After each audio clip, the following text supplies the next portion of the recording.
Hello बच्चों, अभी तक हमने कक्षा 10 में तीसरे अध्याय के कुछ प्रश्नावली पढ़ी थी। अध्याय अपना था दो चर वाले रैखिक समीकरण युग्म। उसी के अंतर्गत आज हम अगली प्रश्नावली जो है 3G, इसमें हम कुछ इबारती सवाल लगाएंगे। कुछ अलग अलग तरीके के इबारती सवाल हैं, हर तरीके का एक इबारती सवाल हम आपको समझाएंगे और बाकी जो सवाल होंगे उन सबको आपको घर पे सॉल्व करना पड़ेगा। अगर किसी में कोई दिक्कत आती है तो आप लोगों को उसके लिए हमें कमेंट्स करके भेजना पड़ेगा, तो उसका हम आंसर आपको बता देंगे। शुरुआत करते हैं इसी प्रश्नावली के तीसरे क्वेश्चन से। तीसरा क्वेश्चन है, दो संख्याओं का योग 64 है। क्या दिया गया है? दो संख्याओं का योग 64 है। यदि उनमें से एक संख्या दूसरी संख्या की 3 गुनी है तो संख्याएं बताइए। ठीक है, तो सवाल को शुरू से लेकर चलते हैं। सवाल में क्या दिया गया है? दो संख्याओं का योग कितना है? 64 है। शुरुआत हम लोग करेंगे, मान लेंगे, माना पहली संख्या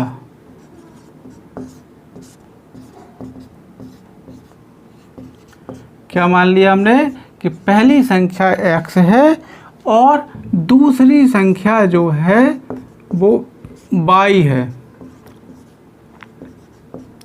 पहली संख्या x है और दूसरी संख्या क्या है? y है। अब सवाल में क्या लिखा हुआ है? पहली जो शर्त है, प्रथम शर्त या पहली कंडीशन जो है कि इन दोनों संख्याओं का जो योगफल है वो 64 के बराबर है। तो यहाँ पे क्या करेंगे? हम लोग लिखेंगे x + y बराबर 64। समीकरण नंबर पहला होगा। अब दूसरी कंडीशन क्या कहती है? एक संख्या दूसरी संख्या की 3 गुनी है। तो लिखो द्वितीय शर्त,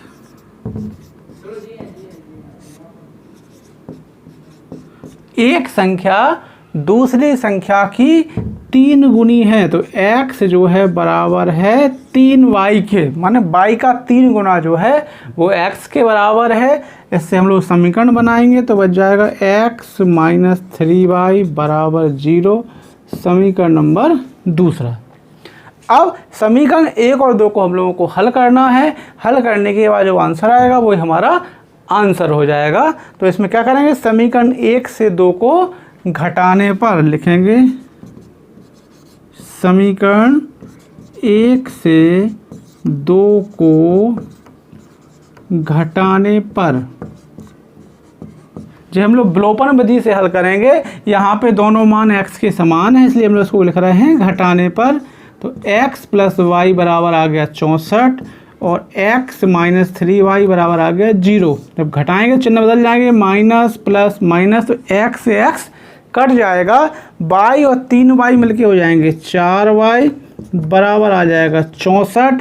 या y का जब मान निकाला जाएगा तो आएगा 64/4। 4 का भाग 64 में लगाएंगे तो जाएगा 16 बार। समझ में आया? अब y का मान किसी भी एक समीकरण में रखेंगे, लिख देंगे y का मान समीकरण 1 में रखने पर, जब y का मान समीकरण 1 में रखेंगे तो क्या लिखा था? x + y बराबर 64। तो हो जाएगा x + 16 बराबर आ जाएगा 64। x का मान हो जाएगा 64 - 16। तो 64 में से 16 घटाएंगे तो बच जाएगा 48। तो हमारा आंसर होगा पहली संख्या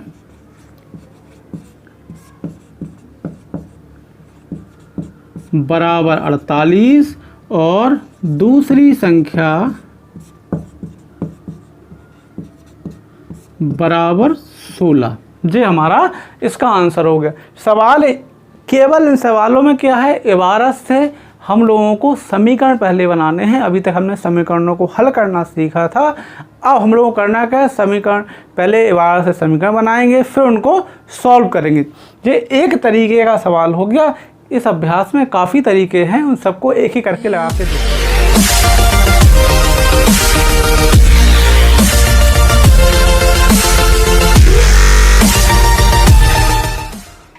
बच्चों हम देखते हैं इसी प्रश्नावली का चौथा क्वेश्चन।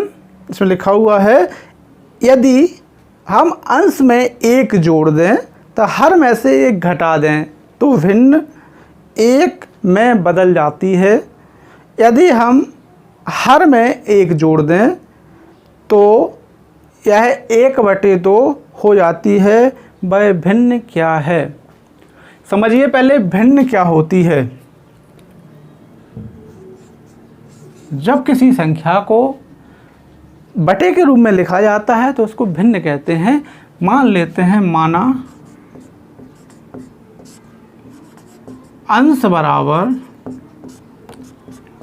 x और हर बराबर y, तो जो भिन्न अपनी होगी वो हो जाएगी x/y। ठीक है, ऊपर की संख्या को x कहा जाता है और नीचे की संख्या को y माना अपन ने। ऊपर की संख्या अंश हो गई, नीचे वाली हर हो गई, वो x/y हमारी भिन्न हो गई। पहली कंडीशन या प्रथम शर्त इसको हम लोग बोलते हैं। पहली कंडीशन सवाल में लिखी हुई है। क्या लिखा हुआ है? यदि हम अंश में एक जोड़ दें, अंश कौन सा है? x, तो x में क्या करना है? एक जोड़ना है, तथा हर में से एक घटा दें। हर क्या है? y में से एक घटाना है। तो क्या हो रहा है? तो भिन्न एक में बदल जाती है। तो भिन्न का मान कितना होता है? 1 हो जाता है। जो पहली कंडीशन, अंश में एक जोड़ दें और हर में से एक घटा दें, इसका मान कितना हो जाता है? 1 हो जाता है। इसका गुणा हम इसमें करेंगे तो ये आएगा x + 1 बराबर y - 1। y को इस तरफ लेके आएंगे तो आएगा x - y बराबर -1। 1 को जब इस तरफ लेके जाएंगे तो -1 हो जाएगा। तो आएगा x - y बराबर -2। समीकरण नंबर हमारा पहला हो गया। अब इसकी दूसरी कंडीशन क्या कहता है? यदि हर में एक जोड़, अंश में कुछ भी ना करें और हर में एक जोड़ दें। यहाँ लिखेंगे द्वितीय शर्त क्या है? अंश को सेम रखें और हर में एक जोड़ दें तो क्या हो जाएगा? x/y + 1 का मान जो है सवाल में लिखा हुआ है 1/2 हो जाएगा। तो ये गुणा कर देंगे तो जो हो जाएगा 2x बराबर y + 1। या सब लेके आए तो 2x - y बराबर 1। समीकरण नंबर दूसरा हो गया। अब समीकरण 1 बन गया, समीकरण नंबर 2 बन गया। इन दोनों को हमें हल करना है तो लिखेंगे समीकरण 1 से। देखो यहाँ पे y बराबर है लेकिन यहाँ माइनस है, वहाँ भी माइनस है, तो इसमें घटाना पड़। जब चिन्ह समान होते हैं तो क्या करना पड़ता है? घटाना पड़ता है। लिखें समीकरण 1 से समीकरण 2 को घटाने पर, तो समीकरण नंबर 1 लिखेंगे x - y बराबर -2, जो आएगा 2x - y बराबर 1। घटाएंगे तो इसके चिन्ह बदल जाएंगे, तो y से y कैंसिल हो गया। 2 और 1 मिलके -3x आ गए। और यहाँ पे क्या हो गया? यहाँ पे माइनस के 2 हैं और 1 है प्लस का, तो यहाँ केवल -x बचेगा। और -2 -1 मिलके -3 हो गए। माइनस चिन्ह से माइनस चिन्ह कैंसिल हो गए। x बराबर आ गया 3। फिर क्या लिखेंगे? x का मान समीकरण 1 में रखने पर, समीकरण 1 में रखने पर समीकरण 1 अपना आया था x - y बराबर -2। तो यहाँ हो जाएगा 3 - y बराबर -2। तो y को ले जाएंगे इस तरफ, 2 आ जाएगा, ऐसा हो जाएगा 3 + 2 बराबर y, या y बराबर हो जाएगा 5। हमारा x का मान भी निकल आया, y का मान भी निकल आया। तो हमारी भिन्न हो जाएगी। भिन्न क्या होती है? x/y। तो x का मान आया है 3 और y का मान आया है 5, तो इसका मान हो जाएगा 3/5। समझ आया सवाल जे? अब भिन्न वाले सवाल हो गए, अंश और हर वाले। अब एक नए तरीके के सवाल देखते हैं।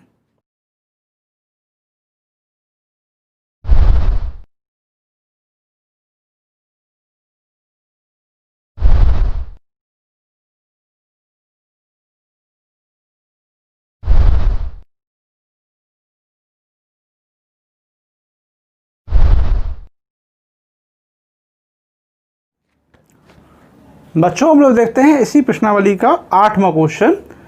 किसी बच्चे को अपने घर से पिकनिक स्थल पैदल पहुंचने में 6 घंटे लगते हैं। अपने घर से उसको पिकनिक पॉइंट पे जाना है तो उसको कितने घंटे लगते हैं? 6 घंटे लगते हैं। किंतु जब वह साइकिल से उसी दूरी को 2 घंटे में तय कर सकता है। माने अगर पैदल जाता है तो 6 घंटे में पहुंचता है और साइकिल से जाता है तो केवल 2 घंटे में पहुंच जाता है। यदि उसकी साइकिल की औसत चाल, तो साइकिल की औसत चाल है वो उसकी पैदल चाल से 7 किलोमीटर प्रति घंटा अधिक हो। उसकी जो पैदल चाल है उससे साइकिल की औसत चाल क्या है? 7 किलोमीटर प्रति घंटा ज़्यादा है। तो बताना है उसकी पैदल चाल और साइकिल की चाल ज्ञात कीजिए। ठीक, इस सवाल को देखते हैं। सबसे पहले हम लोग क्या करते हैं, मान लेते हैं कि जो बच्चा है, बच्चे की पैदल चाल कितनी है और साइकिल की चाल कितनी। माना पैदल चाल और साइकिल की चाल।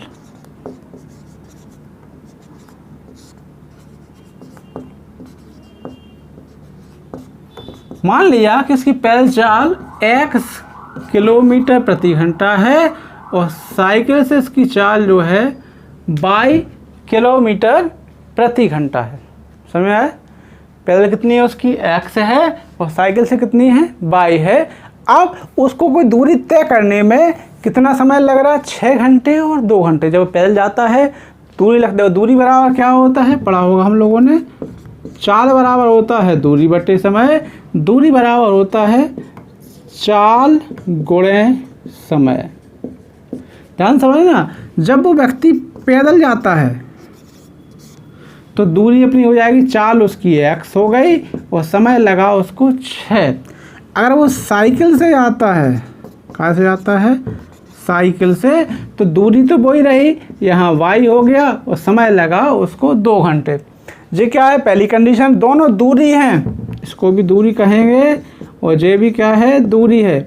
वही दूरी है, बस अंतर क्या है? एक बार अपन साइकिल से जा रहे हैं, एक बार हम लोग पैदल जा रहे हैं। जब ये दोनों दूरी हैं तो दोनों आपस में कैसी होंगी? बराबर रहेंगी कि नहीं रहेंगी? तो यहाँ हो जाएगा 6x बराबर 2y।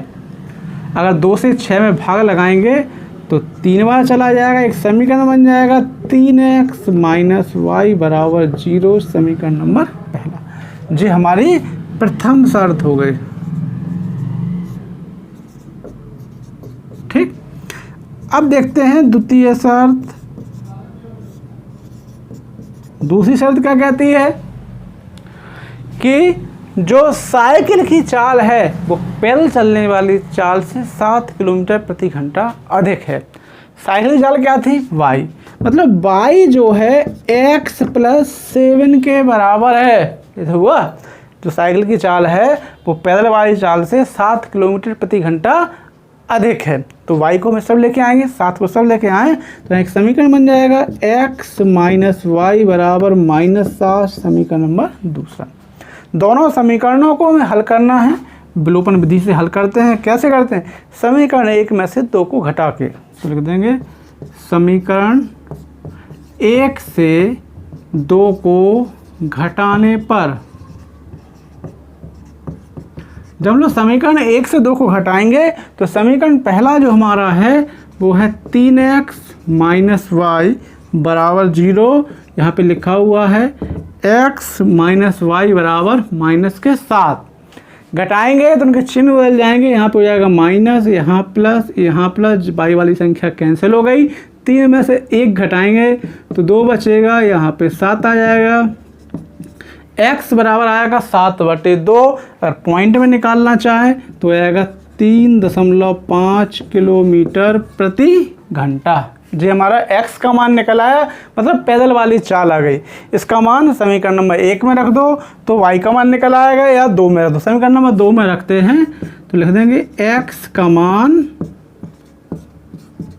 समीकरण 2 में रखने पर समीकरण नंबर 2 क्या लिखा हुआ है, x माइनस वाई, तो x का मान है 3.5 माइनस वाई बराबर -7।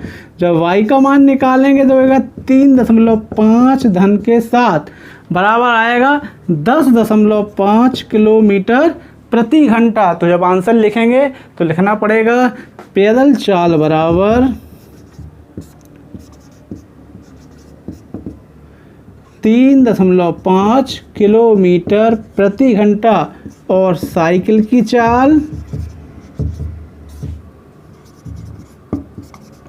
जो हमारी आ जाएगी 10.5 किलोमीटर प्रति घंटा। जो हमारे इसके आंसर हो गए।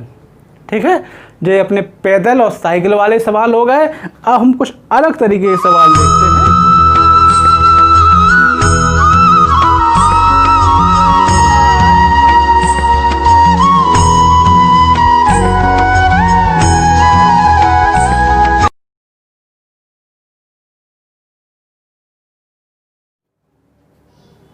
बच्चों, हम लोग इसी प्रश्नावली का 12वां क्वेश्चन देखते हैं। लिखा हुआ है, पिता और पुत्र की वर्तमान आयु का अनुपात 5:2 है।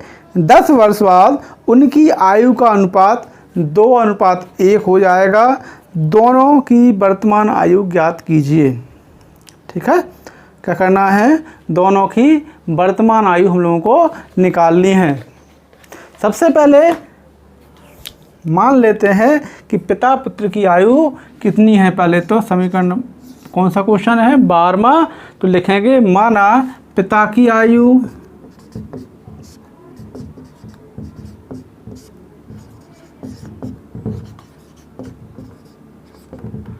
बराबर x और पुत्र की आयु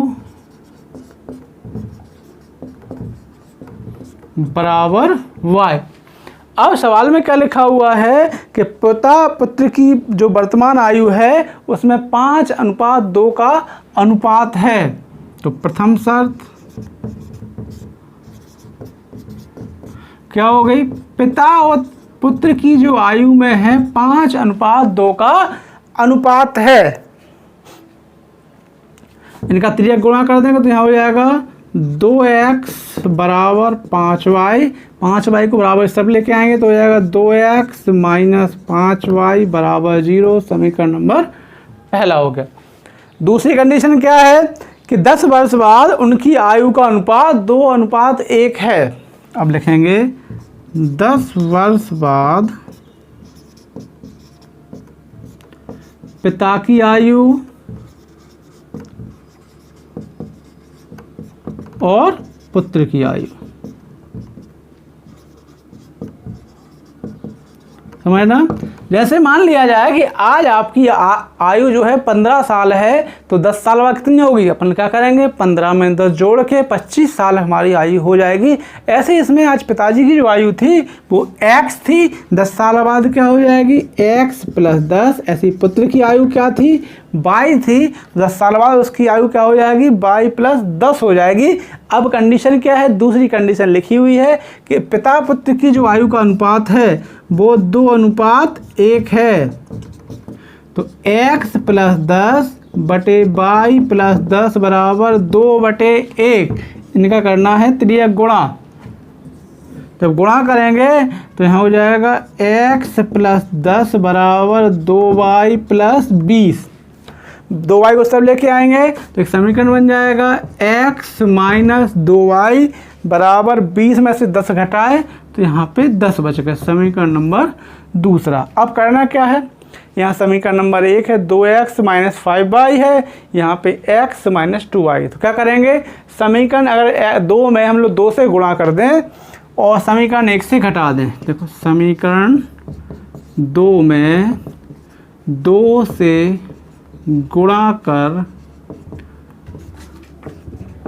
समीकरण 1 से घटाने पर, ठीक है, अपन क्या करेंगे समीकरण 9 में 2 से गुणा करेंगे और समीकरण 1 से घटाएंगे। समीकरण 1 पहले लिखेंगे, लिखा हुआ है 2x माइनस 5y बराबर 0 और समीकरण नंबर 2 में करेंगे 2 से गुणा तो हो जाएगा 2x माइनस 4y बराबर 20।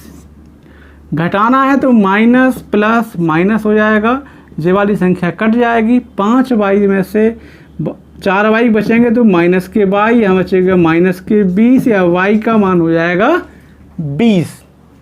इसका मान हम समीकरण नंबर 1 में रख देंगे।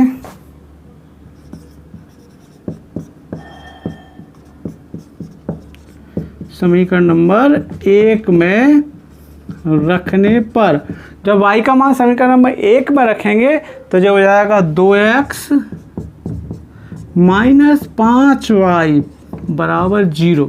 तो 2x बराबर आएगा 20 500, x बराबर आएगा 100/2 बराबर 50। ठीक है, तो हमारा आंसर आएगा पिता की आयु कितनी वर्ष हो गई? 50 वर्ष। और पुत्र की आयु जो निकला था हमारा y का मान जो हो गया 20 वर्ष। क्या आंसर हो गए? पिता की जो आयु है वो 50 वर्ष है और पुत्र की जो आयु जो है वो 20 वर्ष है।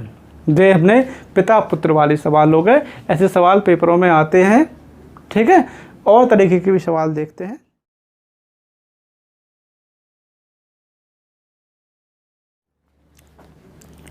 बच्चों में इसी प्रश्नावली का 17वां सवाल देखते हैं। लिखा हुआ है 2 समपूरक कोणों में बड़ा कोण छोटे कोण से 18 डिग्री अधिक है, उन्हें ज्ञात कीजिए। ठीक है, सबसे पहले समझना है कि समपूरक कोण क्या होते हैं। उसको समझने से पहले हम मान लेते हैं कि 2 कोण क्या है। माना पहला कोण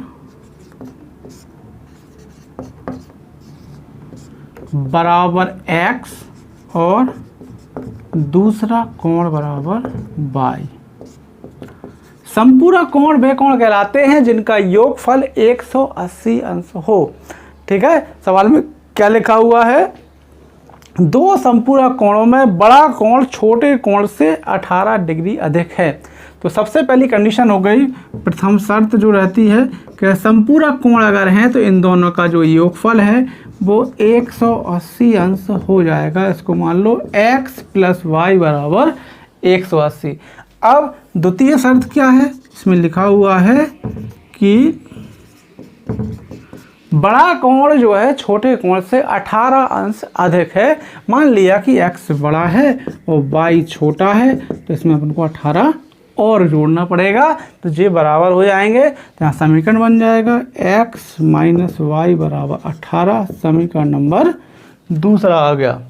अब समीकरण 1 और 2 लिखे हुए हैं, दोनों को जोड़ देंगे तो लिख देंगे समीकरण 1 व 2 को जोड़ने पर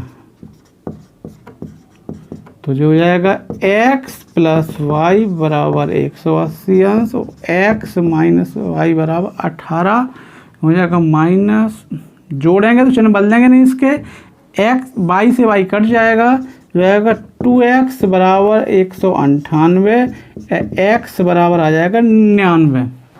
x का मान समीकरण नंबर 1 में रखने पर लिख देंगे x का मान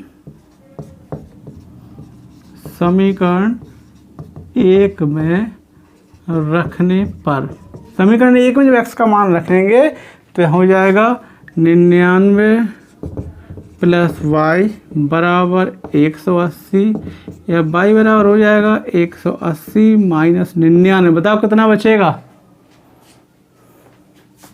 इसका मान आ जाएगा 81। तो हमारा कोण हो जाएगा पहला कोण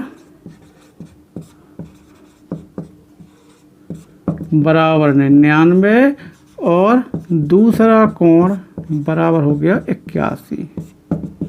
ये हमारे आंसर हो जाए। सब अंश में रहेंगे, कोण जो भी आता है वो सब अंश में होते हैं। समझ में आया सवाल? ये कोण वाले सवाल हो गए। एक आध तरीका और बचा है, उसके भी सवाल लगा के देखते हैं।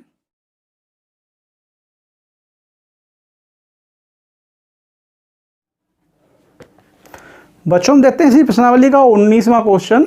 लिखा हुआ है एक आयताकार हल की लंबाई 10 मीटर और चौड़ाई 5 मीटर बढ़ाने पर उसका क्षेत्रफल 600 वर्ग मीटर बढ़ जाता है, परंतु उसकी लंबाई 10 मीटर घटाने और चौड़ाई 7 मीटर बढ़ाने पर क्षेत्रफल केवल 100 वर्ग मीटर बढ़ता है।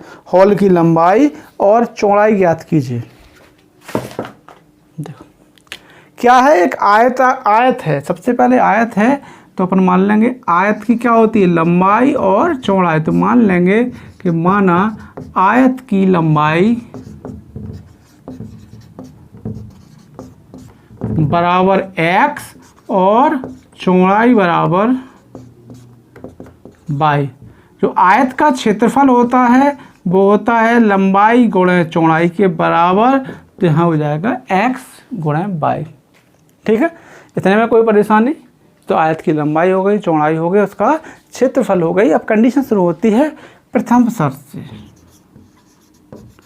पहली कंडीशन क्या कहती है, अगर आयत की लंबाई 10 मीटर और चौड़ाई 5 मीटर बढ़ा दें। लंबाई का क्षेत्रफल ये था, तो वे कह रहे हैं लंबाई बढ़ा दो 10 मीटर, तो x धन 10 हो गए। चौड़ाई बढ़ा दो 5 मीटर बढ़ा दिया अपन ने, तो लंबाई गुणा चौड़ाई का क्षेत्रफल होगा।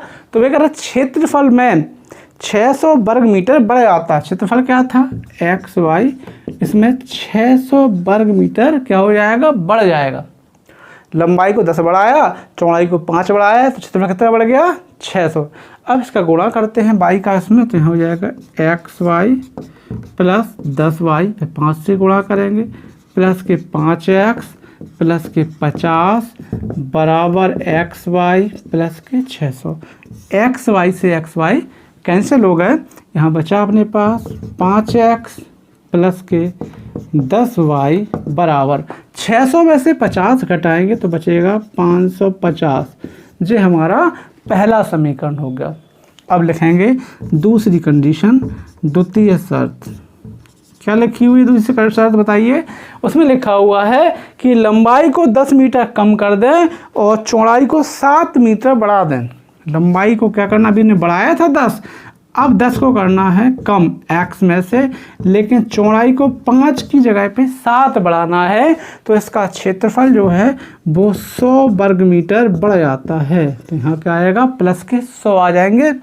गुणा करेंगे तो हो जाएगा X Y minus 10y plus 7y minus 70 बराबर एक्स वाई प्लस के 100। एक्स वाई से एक्स वाई कट गए, यहाँ समीकरण बना 7x। 7x माइनस 10y बराबर 170। समीकरण नंबर दूसरा। 70 बराबर किस तरफ गए, तो 100 में जोड़ के हो गए 170। अब समीकरण 1 में हम देख रहे हैं 10y प्लस के हैं और समीकरण नंबर 2 में 10y माइनस के हैं। तो यहाँ लिख देंगे समीकरण 1 व 2 को जोड़ने पर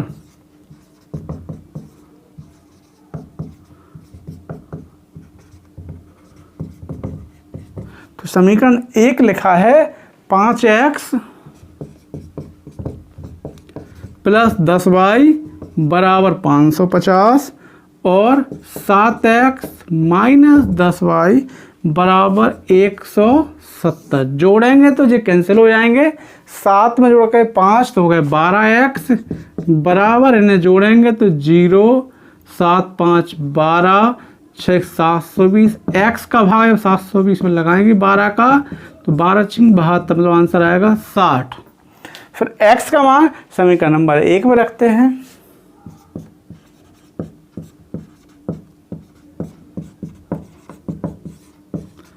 समीकरण नंबर 1 में रखने पर तो x का मान समीकरण नंबर 1 में रखें, क्या लिखा हुआ है 5x 5 गुणे 60 प्लस 10y बराबर 550।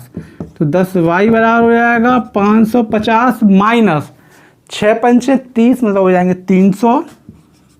550 में से 300 घटाएंगे तो बचेगा 250। तो y की जो वैल्यू आएगी वो आएगी 250/10 बराबर 25। अब सवाल में लिखेंगे हमारी लंबाई आए, लंबाई आ गई 60 मीटर और चौड़ाई जो आई है वो आई है कितना, 25 मीटर। मीटर ही है ना, हाँ। तो आंसर क्या होगा, लंबाई बराबर 60 मीटर और चौड़ाई बराबर 25 मीटर। आशा है ये सवाल समझ में आए होंगे। आप लोगों को करना क्या है, इस प्रश्नावली के जो और बाकी सवाल हैं उन सबको घर पे सॉल्व करना है। अगर कोई नहीं आता है तो उन्हें आपको कमेंट्स करके पूछना है और हमारे चैनल को लाइक भी करना है।